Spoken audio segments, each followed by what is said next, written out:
Shalom, brothers and sisters. Grace, mercy, and peace be unto you from Yahuwah the Father and Yahusha the Messiah, his Son. Hear, O Yasrael, Yahuwah, our mighty one, is one Yahuwah. This is Brother David coming to you again to bring you the law, statutes, judgments, and commandments of Yahuwah. And today we're starting from Deuteronomy chapter 12. Listen what he said in chapter 11. I put before you a choice. The curse or the blessing. Which would you choose?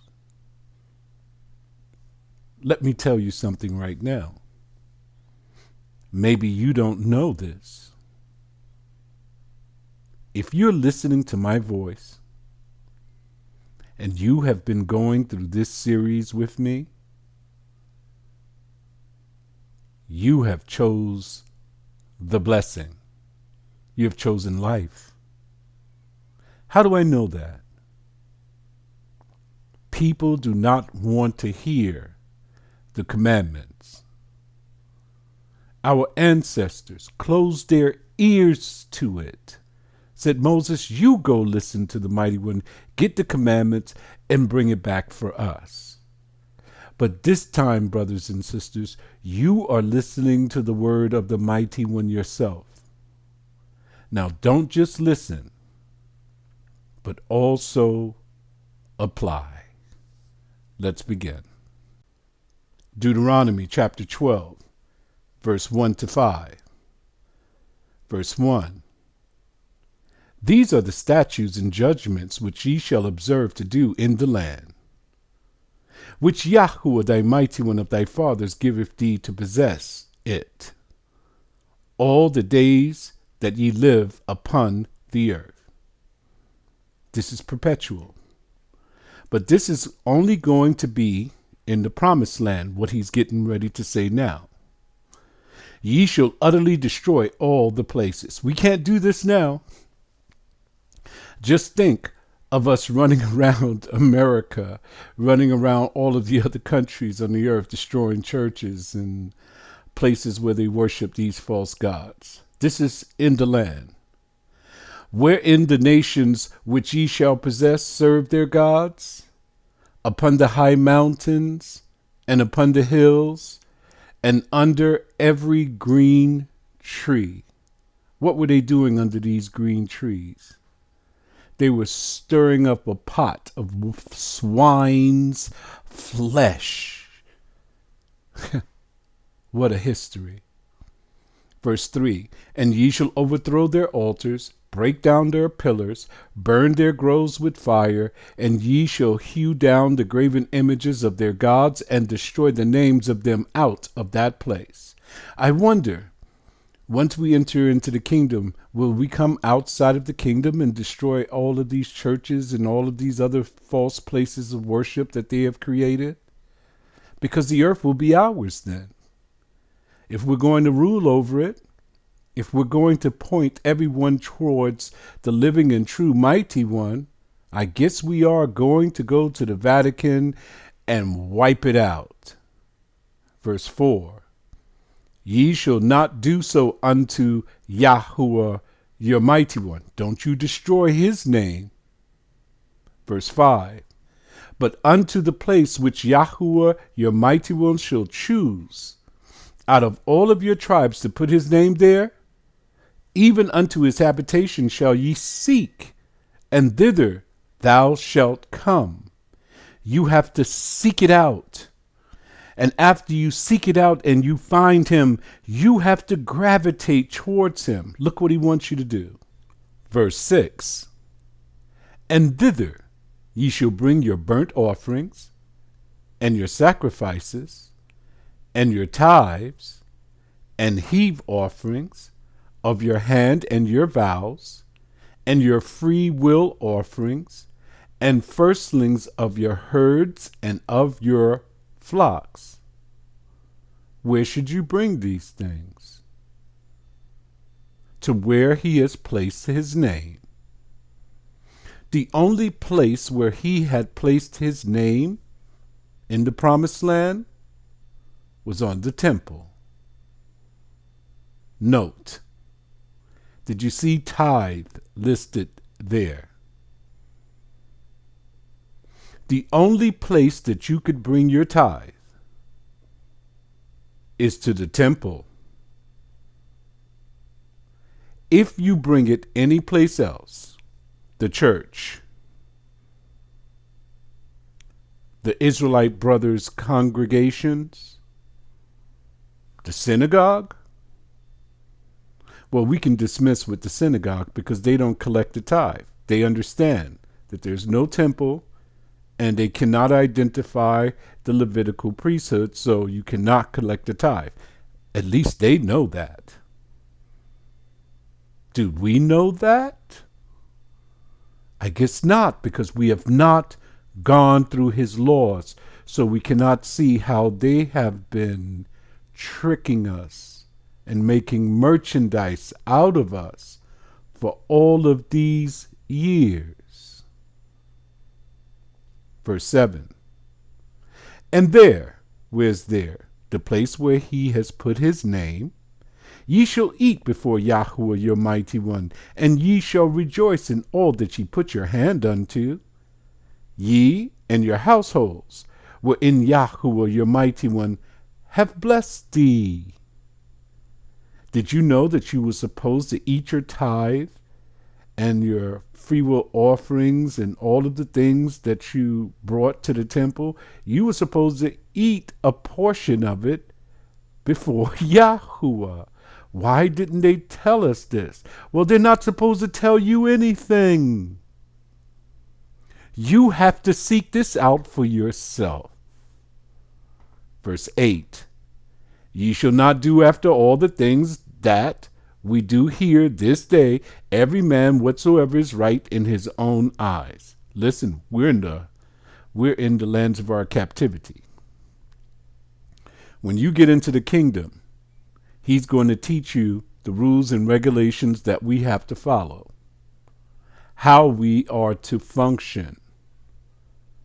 It won't be like it is now where we are in our households listening to YouTube videos, listening to Brother David and reading your Bible. No, it's going to be different in the kingdom. It can't be that way here. Why? There's too much deception. The church is a deceiver. The camps are deceivers. Islam, deceiving. Everything you go to is a deception. It's best for you to stay in your own household. Train your own children. If you go to any of these places, you know what they're going to do. They're going to hit you with a tithe and tell you that you're robbing God. Try to make you feel guilty for not paying your tithes. It's dangerous out there, brothers and sisters. This is why we're going through this now. So once you get to the kingdom, he's going to tell you exactly what you're supposed to do. Verse 9. For ye are not as yet come to the rest and to the inheritance which Yahuwah your mighty one giveth you. You're not there yet. Verse 10. But when ye go over the Jordan, when we're in the wilderness, after he destroys all of the rebels, and we go over the Jordan, and dwell in the land which Yahuwah your mighty one giveth you to inherit, and when he giveth you rest from all your enemies round about, so that ye dwell safely, hold it. This is another confirmation. Who's going to bring you into the land? Yahusha, your Mashiach. He's going to destroy all of your enemies before you get there. There you're going to dwell safely. That's what your Bible says, for 1,000 years. Are those Jews, did you see the Messiah come and bring those Jews into the promised land? Are they dwelling safely? The reason that so many people believe that they are the children of the covenant is because they don't read the text, nor do they study it or apply it. Therefore, whatever they hear, they believe. Verse 11. Then there shall be a place which Yahuwah, your mighty one, shall choose to cause his name to dwell there. There's no place outside of the promised land that he chose to place his name. I want you to understand that. No place. Thither, there shall ye bring all that I command you, your burnt offerings, your sacrifices, your tithes, and the heave offering of your hand, and all your choice vows which ye vow unto Yahuwah. So that kills the church, doesn't it? That kills the camps, doesn't it? Can they collect the tithe? These are questions.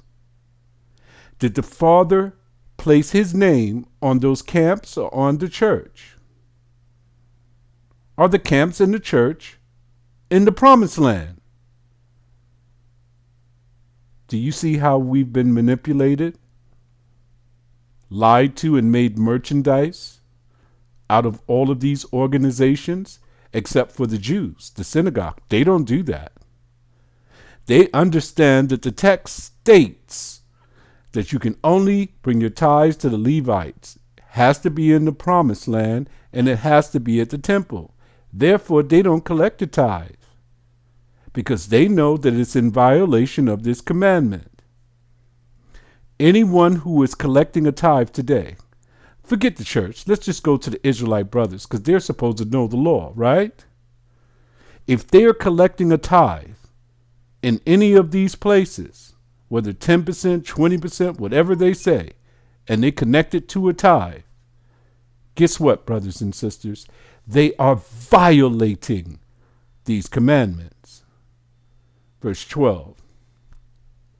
And ye shall rejoice before Yahuwah your mighty one. I told you the Father loves parties.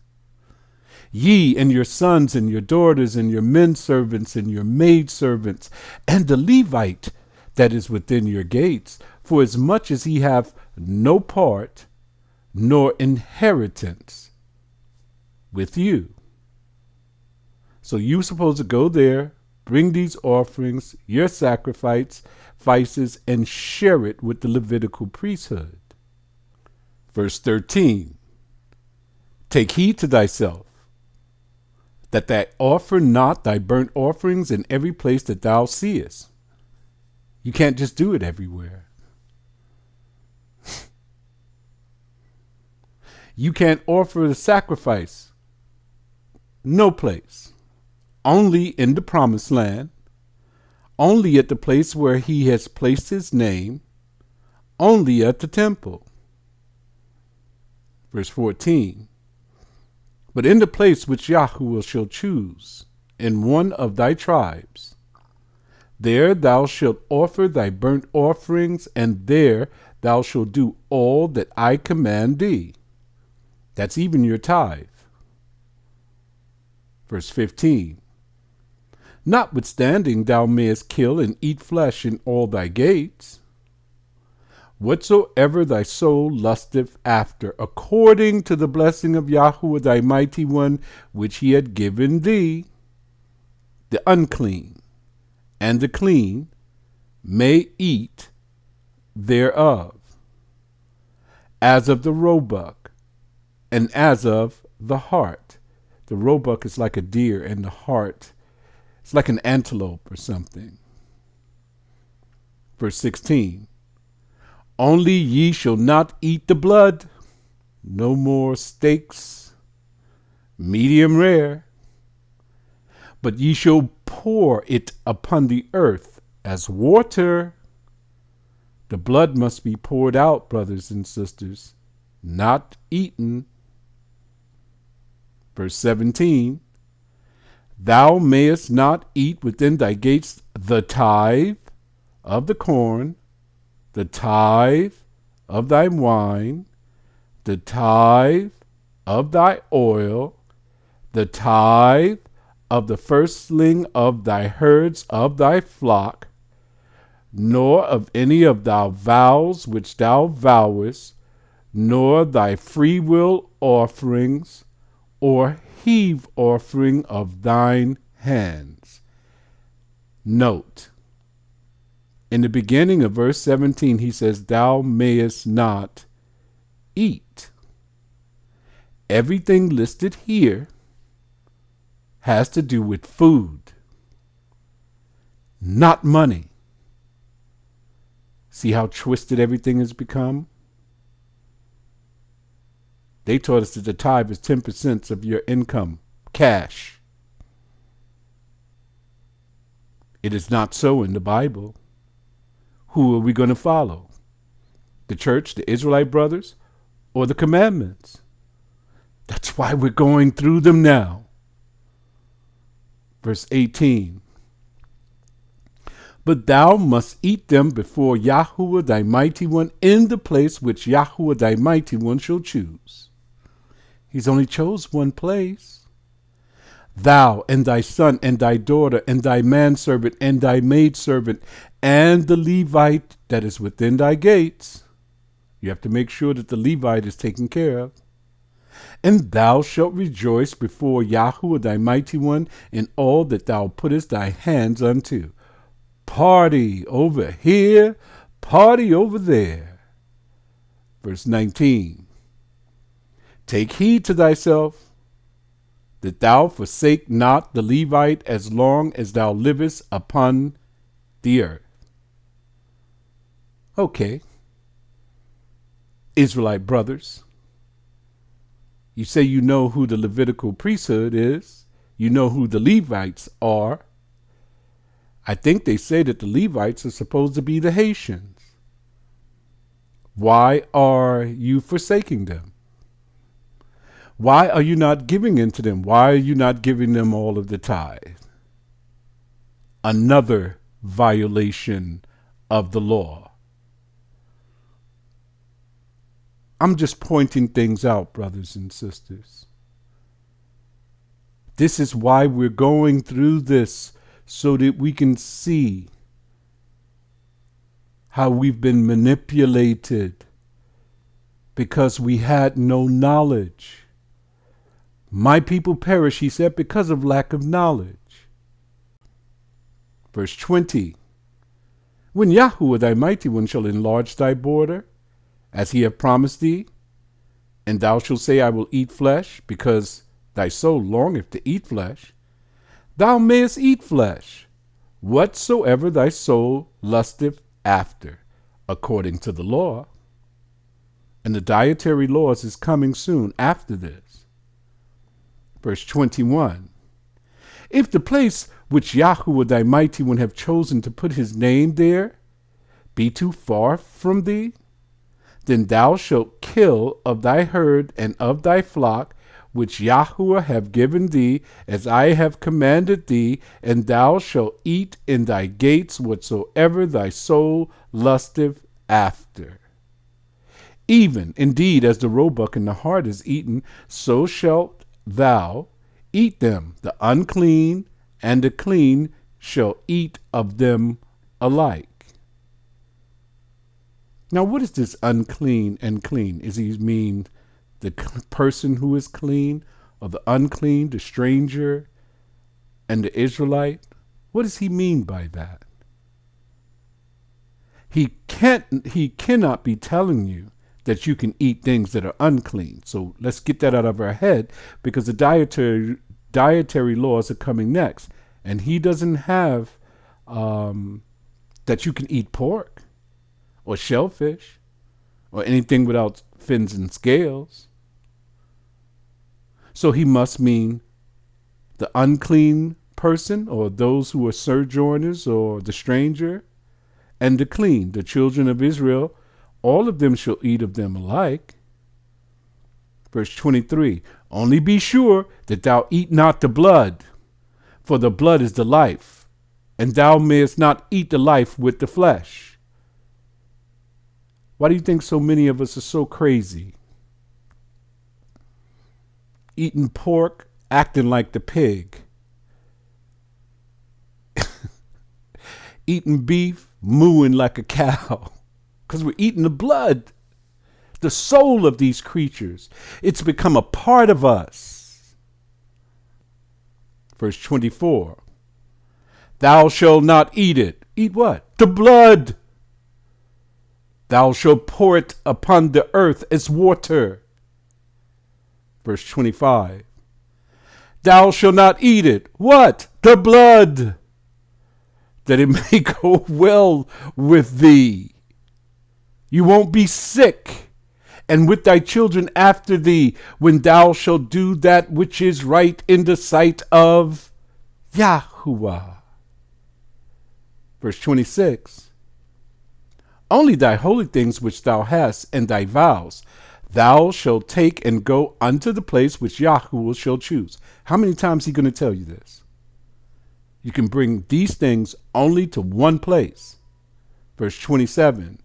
And thou shalt offer thy burnt offerings, the flesh and the blood, upon the altar of Yahuwah thy mighty one.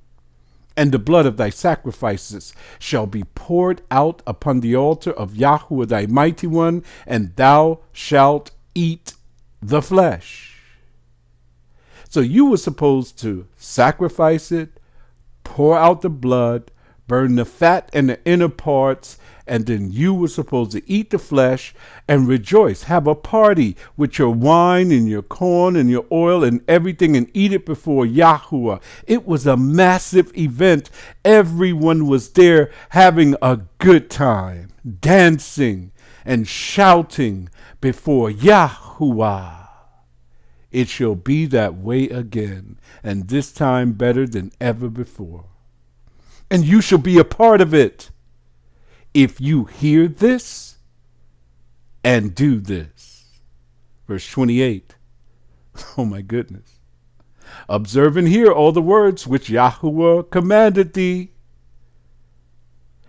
that it may go well with thee, and with thy children after thee forever. This is perpetual. Even though you're in the land of your captivity, you cannot eat the blood, you cannot eat the pork, you cannot eat the shellfish. We were already in the land. We were evicted because we did not keep his commandments. We still have to keep this contract. When thou doest that which is good and right in the sight of Yahuwah, thy mighty one. Look at this. This is Telerod. This is the altar of sacrifice.